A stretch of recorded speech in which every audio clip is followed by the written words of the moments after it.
Good morning, everybody. Didn't we get a nice day for this? I am very pleased to be here with Austin Sims. You traded places.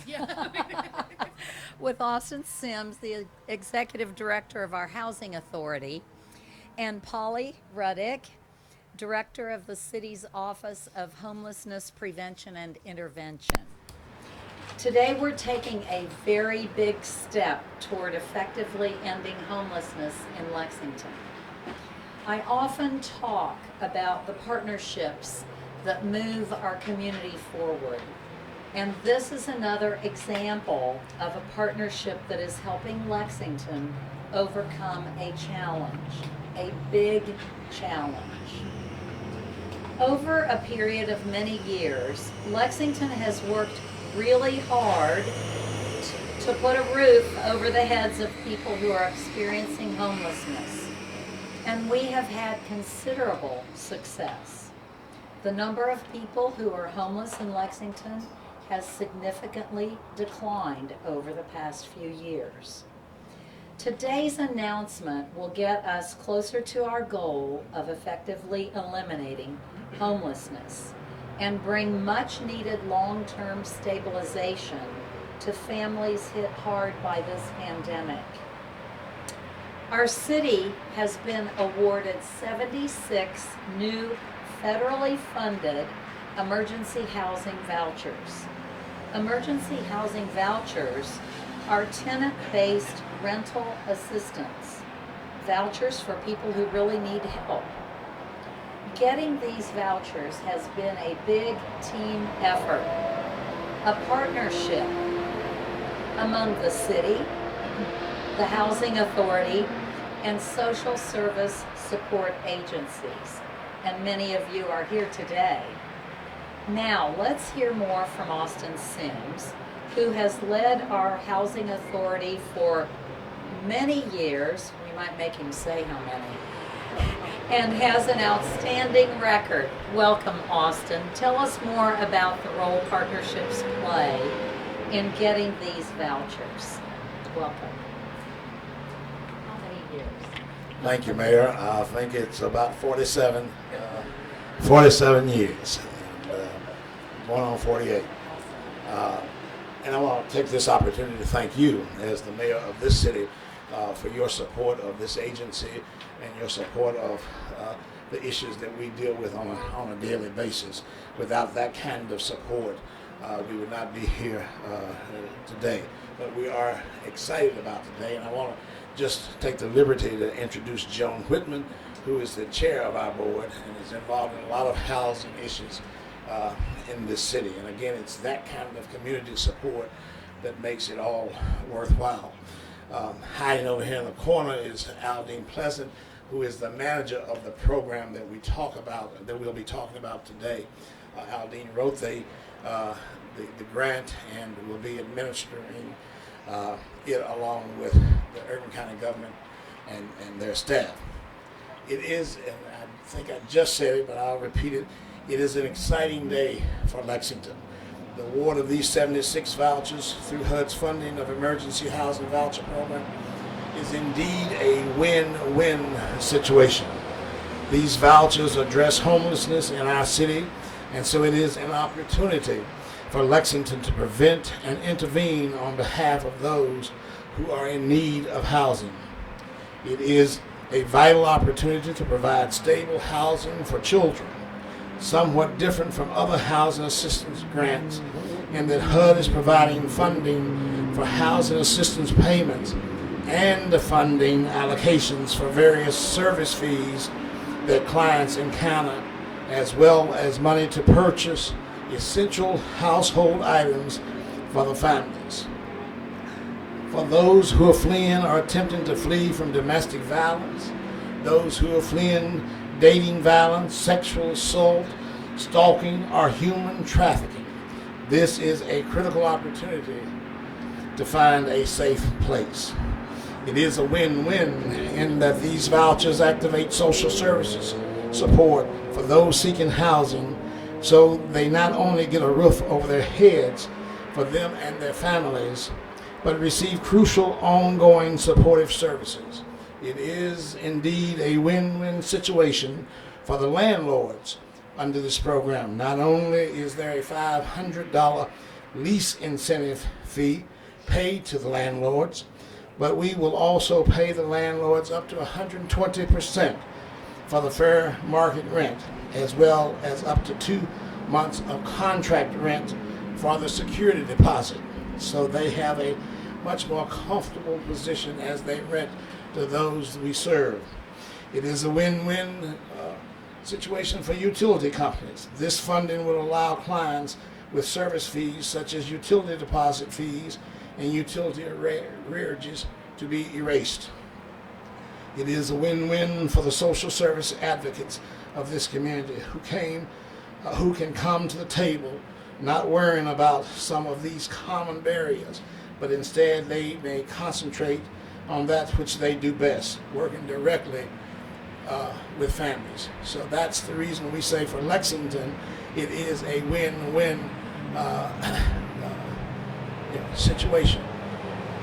When we got this award, it was really interesting as I talked with Polly Ruderick and Aldine Pleasant of my office about the time frame for getting these done, because the fact that they are emergency voucher says we need to move forward quickly.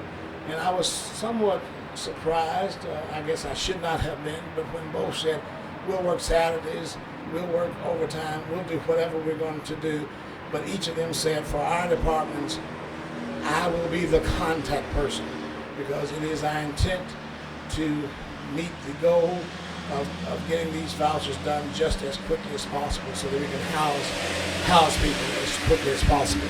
And with that said, I'm going to ask Polly to come forward and make some comments, and then any questions that you have, we'll be glad to entertain them. Actually, I have to say something about her first. Okay. So, Austin, thank you so much. So I did want to say something about Polly Ruddick, our city's Director of Homelessness Prevention and Intervention. Now, for this issue, Polly's office will make voucher referrals and will work with the Housing Authority and community partners to ensure the supportive services are provided. And before I ask Polly to come to the podium, Austin, you mentioned working on Saturdays.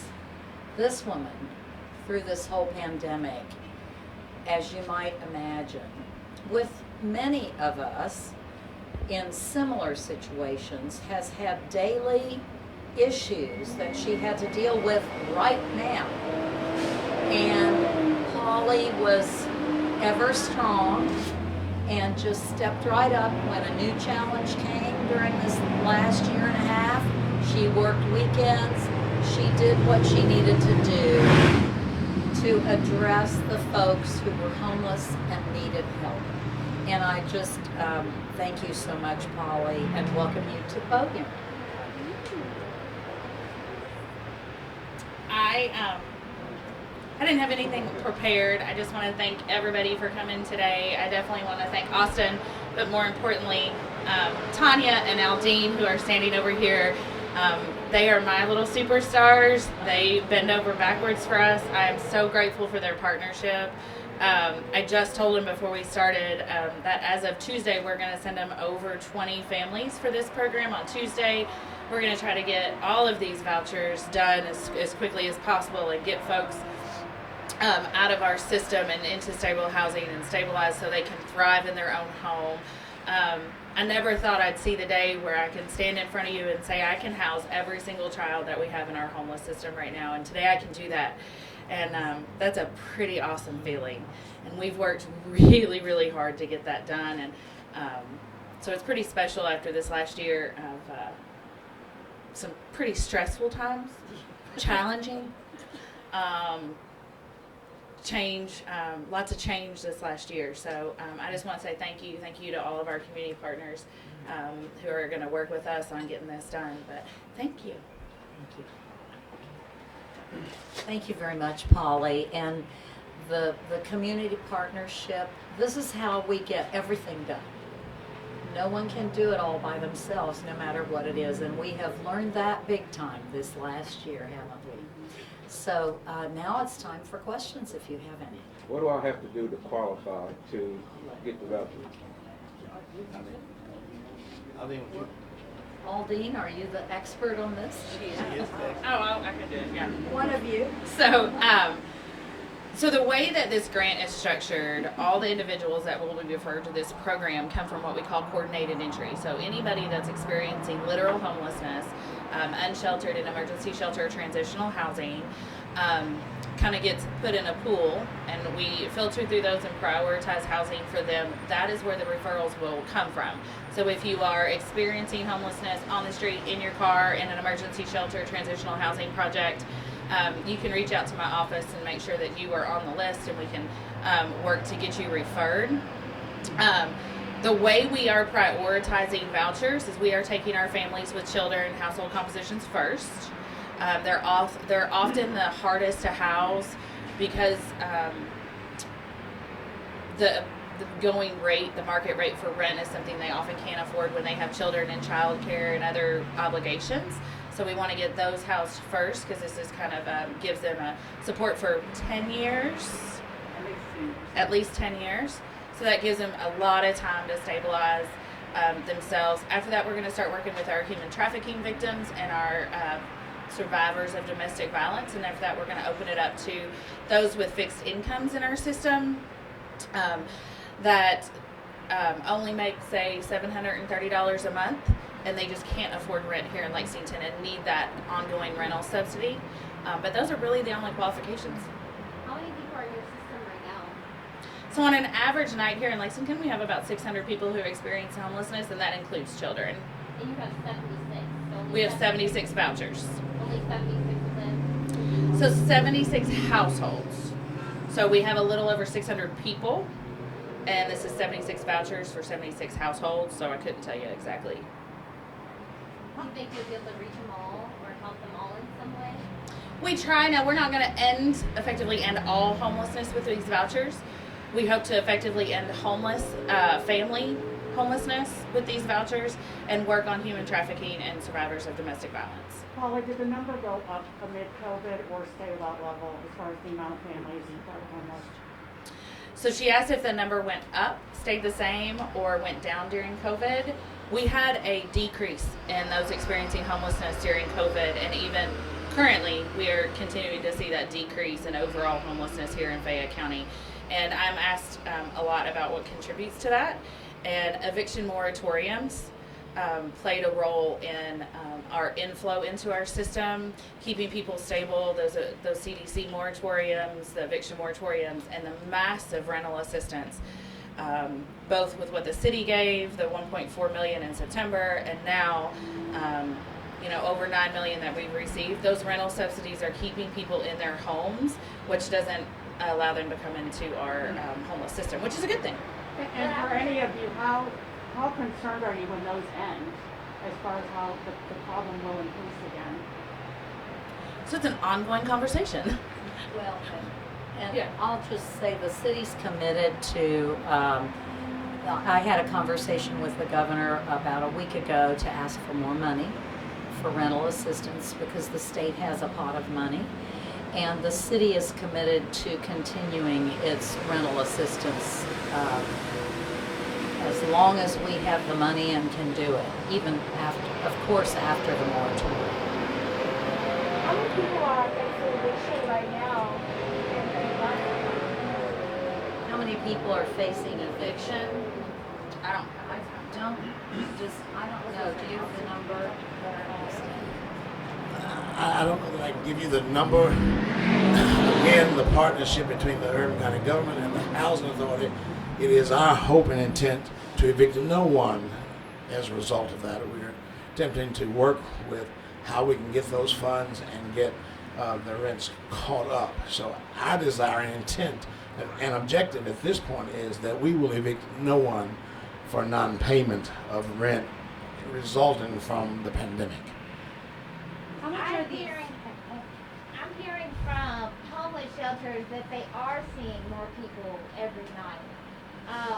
So what is your response to that? Because you just mentioned that how homelessness has decreased during the pandemic. So without knowing the exact environment where they were seeing more, we're not seeing that data. They're not reporting that to us. So overall, we're not seeing increases in our overall system. Certain shelters may be seeing increases for that shelter, but as a whole system, we are not seeing an increase. How much are these vouchers worth? How much are these vouchers worth, and why is it important to get it right now? How much are the vouchers worth? We're talking about $600,000. And I will comment that when we got the award, she had to respond that we were accepting those. And the response was, yes, we'll accept those, and we'll accept any additional ones that you get if you have problems distributing them throughout the country. One of the objectives, and the primary objective, of course, is to get people off the street, out of the car, out from under the bridge, okay? That's our primary objective. The secondary objective is to be able to say to HUD, because the city and the housing authority work so well together, we have effectively served those 76, and therefore we want to be number one on the list for additional vouchers. That's it. We're going to go right over here next. Thank you. Right over here next. I have a question for you, Mayor Gorton. Over the years, this is your guys' fight for ending homelessness is nothing new. In 2019, you guys had that ban, and then you had the panhandling public campaign. Can you just talk about how this isn't new, and this has been a long way to process? This is a long process, and you might remember, I think it was 2019, or it was before the pandemic, that we had the announcement that we had effectively ended veteran homelessness. Was that 2019? So that was the first part. And what that meant was, if a veteran was found to be homeless, there was already a system in place to get them into housing. Essentially, that's what we're talking about doing with all these groups of folks. And it's no city can fix this overnight. It is a long-term, laser-focused effort. And this is such encouraging news today, because you heard Polly talk about families and children. I mean, none of us want children homeless, right? We don't want anybody homeless, but they're first on this list. And we're going to keep it up. This will take, some work for a while, and any of these folks can tell you. I mean, they do the work. And so we're encouraged that we're making good progress, and I know that the governor is well aware of our progress here. And we've got the panhandling van back up and running. We had to take it down during COVID because vans weren't very distance friendly, social distancing. It's back up and running, and it is working. And so all these kind of pieces and parts to the solution are important. Even though homelessness may be decreasing, is the cost of housing here in Lexington increasing? I know it's a really big rental market here. I think we could all safely say the cost of housing is going up all over the United States. We have talked to people in other communities. They're having the same issue. Yes, it is going up in Lexington. It's going up everywhere in the country. Mayor, we've done stories with you on this before, and you slightly touched on it, but for those who may not have heard, can you talk about, eventually this money will run out, and this isn't we're just going to pay rent forever. There's a process that you're trying to help people move on to the next step. Can you talk about that? Well, and I think you heard Austin Sims say that when we show our success with these vouchers, we will be going back to not to commit you or anything, but we'll be going back to ask for more money and apply for more money. But, you know, this is a this is a multi-pronged issue. And I'll just throw out one thing, and that is job training. Let me throw out two things. Mental health help. You know, there are a lot of issues beyond the roof over the head that will contribute to getting folks into a position where they can be more successful in our community, whatever that looks like. But it's hard to, I'm sorry, I'm getting on my soapbox, but it's hard to get people to health care and a job if they don't have a roof over their head. If you've ever studied Maslow's hierarchy of needs, which all nurses have to learn, one of the things on there is a roof over your head, right along with food and other basic needs. Now, has the city been having a problem getting landlords to participate in the rental assistance program? Well, I'm going to let Austin talk about that. I think we've had challenges, but we're in a good spot now. We are in a good spot. We have over 700 plus landlords who participate in this program. We think the fact that we are incentivizing them today by saying we'll give you an additional $500 to lease. Not only are we going to do that, we're going to pay you 2 months security deposit, and we're going to increase that rent to 120%. Then, for those who have the economic mind versus the social services mind, says this is a good deal for me to rent. Then we bring in the social services people to support that, and we think that again. I go back to that. Don't want to drive that in the ground, but to a win-win situation. And I'll just mention, based on your question, it was just a few years ago that HUD wrote us. Well, they sent us an email and said we're going to offer some vouchers for veterans. Are you interested? And we said yes. How many? They said we'll give you 25. And we thought, okay, we'll take the 25. But what's that really going to do toward ending homelessness for veterans? Now we operate about close to 300 vouchers for veterans. It's called, we reference it, the VASH program for veterans. So that's the same concept that we're wanting with this, that if we do well with this, if we get it spent and it's successful, then hopefully over the next few years we'll expand that. And then again, these vouchers are for 10 years, so we're basically saying that in a 10-year period with the social services support, we not only gave you a roof, but we gave you some opportunities to succeed in whatever area you would choose to. Besides the vouchers, besides getting people to work, besides the mental health issues, what is the city doing to keep housing affordable? As you mentioned, it's rising across the country, it's rising here in the city. What's being done? Well, I would say that we increased our allocation for affordable housing in my budget this year that the council's just about ready to pass. And the way that works is the $3 million in my budget will leverage other funding sources like the Kentucky Housing Corporation and some of the banks. And then that will allow developers to build housing that's more affordable. The way we look at our money in the budget for affordable housing is it is the money that leverages other money. And so since we started our affordable housing fund in 2014,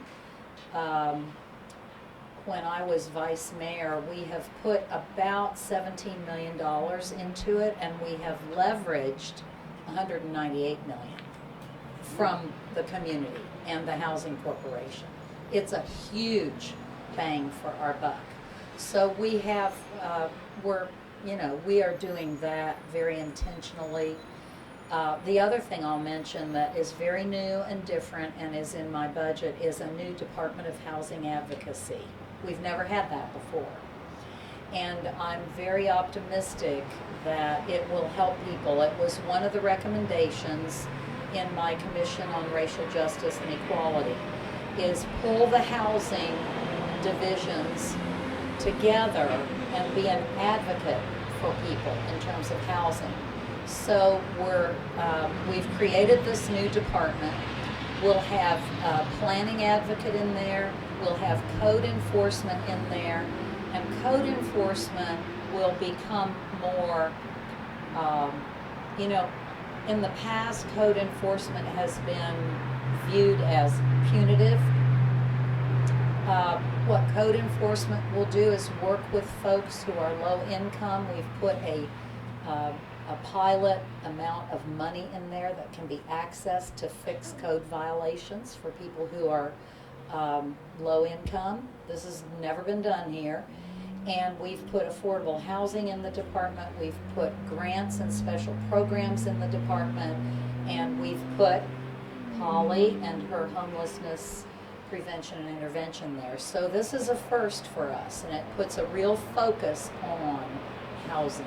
And I'm pretty excited about it. I think it makes a lot of sense and will be good for our people. Mayors choose to focus on a number of different initiatives and priorities. Why did you decide to put so much focus and priority on homelessness? Why did I put so much focus Do you on have like homelessness? a personal story? Or? Well, I don't have a personal story, but I do come from a nursing background. I worked a full nursing career. And I would challenge you to find a nurse who doesn't believe that when people need help, they need help. And a lot of times people cannot do this on their own. And so it's all about our people. And I tell people all the time, if government isn't serving people, then we need to look at what we are doing and change our focus, because that's why we're here. And having people sleeping without a roof over their head is it's a high priority for me. Is this a program that's designed for specifically, or maybe targeted for women and children more so than men? The voucher program. The voucher program. It has no gender reference. The voucher program. And then also, what does housing look like? Is it like a 2-bedroom apartment, a 2-bedroom house? Is there a specific area they would live in the city? The good thing about the voucher program is that we give assistance, but we don't steer people to a particular thing, so they can have a house, they can have an apartment, whatever.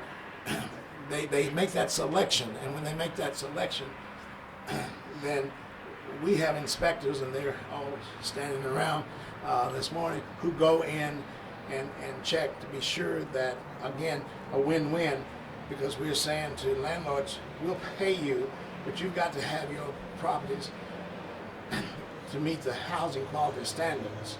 Okay, so now we get rid of the junk, if you will, in the community by them cleansing their properties and renting them. But it's not restricted to a house or an apartment. It's the bedroom size is dictated based on the number of people in the family. Which part of the city will it be mostly? They can go in any part. We like to say we're all over town. Are you learning lessons from other cities like Houston who have something like this already in place? It's a much bigger city, but I'm very familiar with the program there. I could not reference Houston. In fact, we always say to folks, look at us. And I say look at us, not in an arrogant sense, but the city of Lexington and its mayor has supported housing and affordable housing for some years here. And so the fact that the city's staff and the housing authority work well together, and that's not in all cities. We think it makes Lexington somewhat unique, and we would say to folks, you ought to come and visit us. My last question is, with these vouchers, you said it's 10 years. So can one family stay in one of these facilities for 10 years, or do they have a time period where they have to be out? The voucher expires in 10 years. So, in fact, a family could hold on to that voucher for 10 years. And, when we talk about you go to school, it takes 4 to 5 years. And I'm going to yield to Polly to respond in more detail with that. But yes, they can hold on to it for 10 years. So yeah, the voucher expires in 10 years, but the goal of the wraparound supportive services is to make a family or household self-sustainable so they can thrive on their own in their own home. And if they are unable to do that, and we have time within that 10 years to move that voucher onto like a more stable voucher through the housing authority that doesn't have an expiration date. So it gives us a long period of time for these households to thrive, and then and kind of determine their path. But they can stay in the same apartment or the same house for 10 years. If a family finds themselves in a better situation before the 10 years is up, can that funding be reallocated to a new family? How does that work? Ooh, great question. I'm going to see if I can answer this. I may determine to Austin. So she asked is if a family becomes self-sustainable before the 10 years is up, can we reissue that voucher? So there is, and right now, under the way that it is structured, we cannot reissue a voucher past 2023. So at that deadline of 2023, whatever vouchers we have issued is the max number that we can issue. We can reissue them up to 2023, but we can't issue them again after 2023. With, like Austin said, we want it. That's one of the reasons why we're pushing them so fast, is because if we get more, we need to get them through the system, and so we want as many as we can before that 2023 date. If I'm living in that situation and I'm getting free housing, what is my incentive to do better for myself? If I'm receiving, what is my push to or incentive to do better for myself? That's a difficult question to answer, but in a sense we're all subsidized in some manner, and